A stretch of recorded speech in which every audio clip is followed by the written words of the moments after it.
ලංකාවේ digitalisation system එකේදී card එකක් හඳුන්වලා දෙන්න යනවා. නමුත් දැන් ලෝකේ කාඩ් සිස්ටම් එක අයින් වෙලා තියෙන්නේ. ඒ වෙනුවට ෆින්ගර්ප්‍රින්ට් එක වෙන්න පුළුවන්, ඇස් වෙන්න පුළුවන්.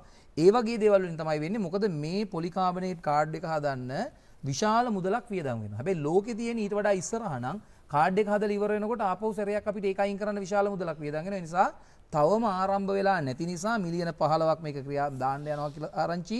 ඒක දැන් මිලියන 8ට අඩු කරලා තියෙන්නේ කියලා දැනගන්න ලැබිලා තියෙනවා. ඒ නිසා ඒ පිළිබඳව නැවත ආණ්ඩුවෙන් සලකා බලන්න කියනවා. මොකද මේ ලෝකේ ඉස්සරහට යනකොට අපි දැනටත් පස්සෙන් ඉන්නේ.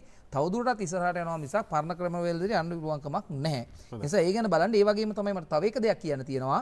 මේ අපි දිගින් දිගට මේ ඩිජිටලයිසේෂන් ගැන කියන්නේ ඇයි මේවෙන් තමයි රටේ දූෂණයේ වංචාව නවත්තන්න පුළුවන් ක්‍රමේ තියෙන්නේ. හැබැයි ජනාධිපතිවරයාගේ යටතේ තියෙන මේ අමාත්‍යාංශයේ LGC පද්ධතිය බිඳ වැටුණා දැන්. බිඳ වැටලා තියෙන මේ දවස් ටිකේ. ඒකට හේතුව හැටියට තියෙන ශ්‍රී ලංකා තොරතුරු හා සංනිවේදන තාක්ෂණ නියෝජිත ආයතනයේ සභාපතිවරයා මේ ඉන්නේ කවුරුත් දන්න ජනප්‍රිය නම.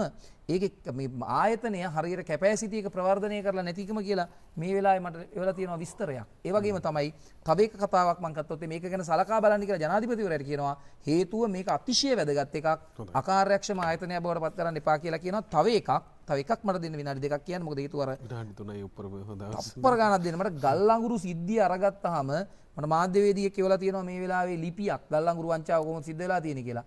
අර බස් එකේ අනිත් පැත්ත ටෙන්ඩර් කන්ඩිෂන් සේරම අඩු කරලා කලින් ප්‍රසම්පාදන ක්‍රියාවලියට අදාළව වංචා කරපු කෙනෙකුට දීලා ඒ ඔක්කොම දේවල් වෙලා තියෙන ඕනනම් මම විස්තර එවන්නම් තොරතුරු කොයි වගේද කියලා මාධ්‍යවේදී කෙනෙක් මට එවලා තියෙන මේක කතා කරන්න කියලා කරුණා කරලා මේ වැඩේ ගැන හොයලා බලන්න කතාවක් විදිහට ගන්න එපා. ඕනනම් මම මේක ඔයාලටත් එවන්නම් මොකද්ද මේක වෙලා තියෙන්නේ කියලා. මේක ඇතුලේ සම්පූර්ණ සිද්ධිය තියෙනවා.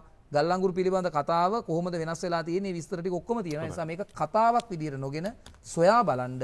හේතුව මේ රටේ මහ ජනතාවගේ මුදල් මේක වෙලා නැත්තම් හොඳයි වෙන්න නම් යන්නේ නවත්තන්න කියලා ආණ්ඩුවෙන් ඉල්ලීමක් කරනවා.